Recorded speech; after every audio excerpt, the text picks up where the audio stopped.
This is the Bic Cristal, possibly the most successful product ever made. No matter where you are in the world, you'll find this pen in homes, offices, schools, and pretty much everywhere else. This iconic design has reached every corner of the earth, and at some point in your life, you've almost certainly used this pen. Since its release in 1950, more than 100 billion of these pens have been sold worldwide, blowing the next best-selling products out of the water. Amazingly, the design has remained basically unchanged for over 70 years, and it still continues to dominate the world, with 14 million being sold every day. The impact this pen had on the world was monumental. Pen prices dropped and literacy rates shot up. But what made this pen so successful? We modeled every last detail to show you the incredible story behind this pen and how its clever use of physics made it the most perfect design. But to really understand how revolutionary this pen was, we need to go back in time. In the past, pens were expensive and difficult to use. Traditional quills were messy and had to be constantly dipped in ink. Because of this, writing was seen as more of an art form, limited to those who could use a pen. Then the fountain pen was invented, which had a metallic nib and could store the ink inside the pen's reservoir. Although this was an improvement, the nib was scratchy and couldn't control the flow of ink. On top of this, they were still super expensive, costing around $150 in today's money. At the time, only around 20% of the world could read and write, and this wasn't making it any easier. But at the end of the 19th century, a breakthrough was made. American inventor John Loud came up with a mechanism that fed the ink onto the page using a small ball instead of a thin nib. This would, in theory, spread the ink more evenly and stop it from blotching. He had just invented the ballpoint pen. While this design worked well on tougher surfaces, it was too rough on paper, and so his pen never sold. Decades went by, and many new designs were made, but none of them could master the ballpoint pen. If the ball was too tight in its socket, the ink would clog up and it wouldn't reach the paper. If it was too loose, the ink would leak out and smear all over the page. Getting this right was extremely difficult, since the tiny ball was difficult to make with any kind of accuracy. Then came Laszlo Biro, a man with a name you might recognize. He realized that the solution was in the ink. Most pens at the time used thin, water-based ink, which was leaky, slow-drying, and would seep through the fibers of the paper. It also relied on gravity to feed the ink into the ball, which, depending on the angle of the pen, gave really poor results. He started experimenting with oil-based inks, which were thicker, dried almost instantly, and sat on top of the paper instead of seeping through. This turned out to be a stroke of genius, and it unlocked a unique physical effect that caused the ink to be mysteriously pulled onto the ball, without gravity or any external forces.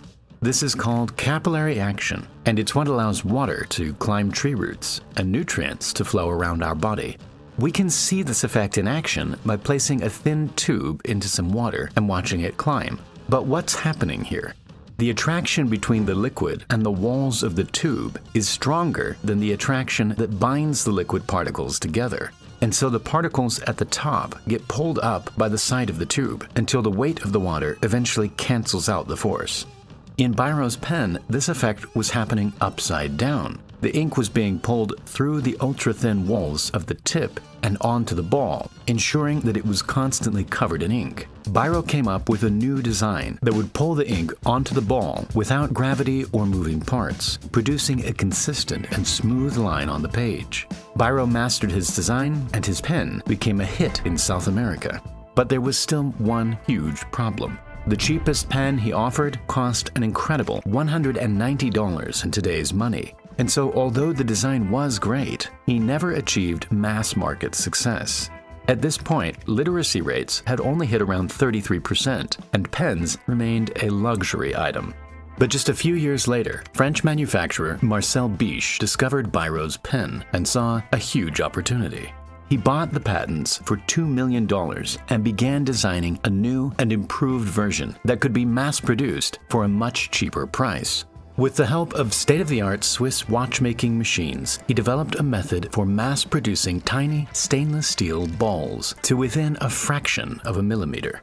Instead of using metal for the rest of the pen, he bought machines that could mold plastic, something that had only been around for a few years at this point. This was the end result. Although it may just look like a pen, it's hard to overstate just how perfect this design turned out to be. There were no moving parts, springs, or complex materials, yet every element had multiple purposes. Let's take a closer look. The pen had a hexagonal barrel, like a pencil, which stopped it from rolling off tables and made it easier to grip.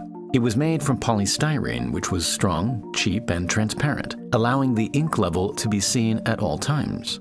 There was a tiny hole on the barrel, which allowed air to enter and replace ink as it left the pen.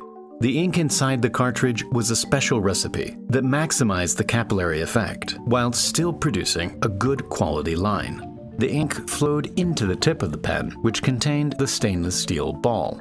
The ball was machined so accurately and could move just enough to spin and deposit ink onto the page. When the pen wasn't being used, the ball would create a seal, stopping ink from leaking out of the bottom. If the pen was turned upside down, the capillary action and the surface tension of the ink would stop it from falling out the back of the pen. The lid, which also doubled as a clip, was made from polypropylene, which absorbed impacts and stopped the pen from cracking. The pen was so perfectly simple and solved every problem that plagued previous pens. Most of all, it was cheap, hitting the market in 1950 at just $2. It was an instant success, selling around 10,000 units daily in France during its first year. Marcel realized how English-speaking countries were pronouncing his name, so he dropped the H, and the Bic name was born. Marcel understood the importance of economies of scale, and he quickly expanded to other continents, setting up factories all over the world. By 1953, he was already selling 40 million pens per year, and the Bic Cristal took over the world. Now anyone in the world who wanted to write or draw could do so, and it was easy. The world had secretly been begging for this product, and it came at the perfect time. Over the next 50 years, 100 billion of these pens were sold, and literacy rates went from 35 to almost 90%. It's almost impossible to imagine life without this pen, and the fact that its design has remained almost exactly the same since day one shows just how perfect it was.